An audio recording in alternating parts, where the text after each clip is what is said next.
vous saluer dans l'esprit de son Excellence Madame la Première ministre.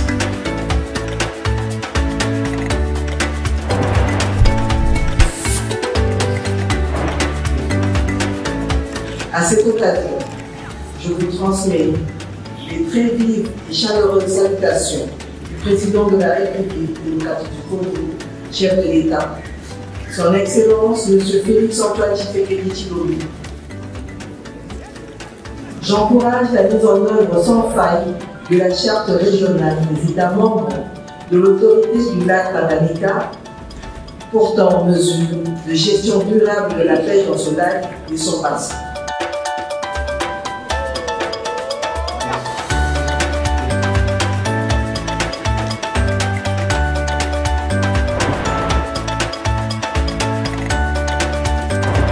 Je commencerai d'abord par remercier le président de la République, chef de l'État, Félix-Antoine Tshilombo, qui nous a honorés en nous permettant d'appuyer les arriérés que nous avions dans cette organisation. Aujourd'hui, nous avons parlé avec nos amis d'égal à égal.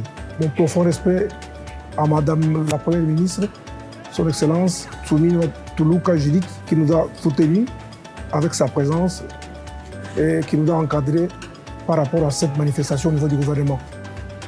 Je suis heureux et content d'avoir réussi ce pari. Le lac Tanganyika, c'est un patrimoine de 4 pays riverains. Mais nous avons une grande superficie du lac Tanganyika dans notre pays. Ce lac, c'est un patrimoine commun, c'est une richesse que nous avons. Ce lac nourrit les grands Kasaï, nourrit le grand Katanga, nourrit le Kivu.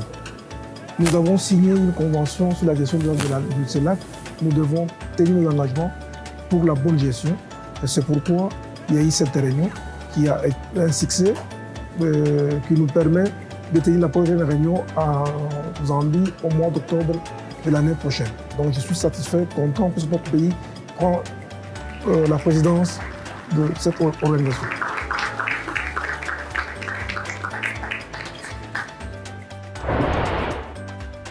D'abord, nous nous félicitons de la coopération sur le lac Tanganyika. Et nous partageons le lac Tanganyika avec 4 pays, la République démocratique du Congo, la Tanzanie, la Zambie et le Burundi. Nous nous félicitons beaucoup sur la coopération. D'abord, il y a la coopération entre les 4 États.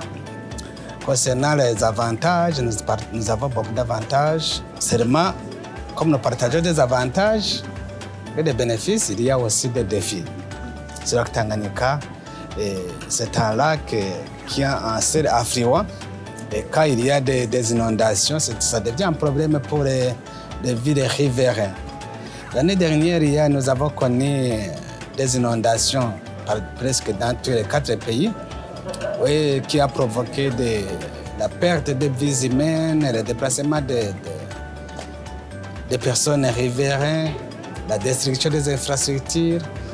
Vous comprenez que ce sont des défis. Mais comme il y a des défis, il faut toujours penser à des solutions. Jina langu naitwa Hamza Hamisi, ni naibu waziri kwenye ofisi ya makamu wa rais, muungano na mazingira from Republic of Tanzania. Ziko faida nyingi. Kuna faida za watu mmoja kama wananchi wanapata. Maana sasa tunaposema tunazuia, kwa mfano tulikuwa tuna programu yetu ya kuzuia watu kuvua kwa muda. Tumeweka miezi 3 ili samaki zikue, ili watakapovua wavue samaki ambazo zimenona. Kwa hiyo wakati tunazuia ile, maana faida ya kwanza watu wanapata kuvua, kwa maana kwamba wanapata samaki. Pili, wanapata ajira, wananchi kujiajiri kupitia uvuvi. Lakini kikubwa zaidi wanapata kutunza na kuhifadhi mazingira, manake mazingira yanahifadhiwa vizuri. Lakini faida ya kinchi kama nchi ambayo tunaipata, kwanza tunapata technical support, tunapata wataalamu, manake msaada ya kitaalamu, tunapata misaada ya teknolojia, technological support, lakini pia tunafika wakati tunapata na financial support. Kama unavyoona kwamba kwenye mkutano huu kulikuwa kuna development partners wengi, wakina UNESCO, wakina European Union, wakina Germany, wote hao kwa sababu wapo kwenye hii Lake Tanganyika Authority na wanasaidia. Kwa hiyo sisi tunapata technical support, technological support, lakini tunapata financial support na faida nyingine nyingi ambazo tunapata kwa wananchi na serikali kwa ujumla. Yeah, first of all, before I answer. Alors avant de dire quelque chose sur le bénéfice que les 4 pays gagnent, j'aimerais d'abord apprécier d'abord la présence de tous les 4 États membres qui sont ici à Kinshasa pour cette conférence. Nous avons un grand défi, d'autant plus que nous avons un grand nombre de populations qui habitent tout au long du lac Tanganyika. Le grand problème était que quand l'eau était en train de monter, c'est-à-dire quand il y a un débordement d'eau, et le niveau qu'a pris l'eau aujourd'hui, on ne peut pas comparer avec il y a de cela 1 année, 2 ans, 3 ans. Et alors cette dimension-là fait que tout au long, les bâtiments qui sont là, les maisons, la population sont embêtés parce qu'il y a parfois des débordements dus à ces niveaux élevés de l'eau des lacs Tanganyika.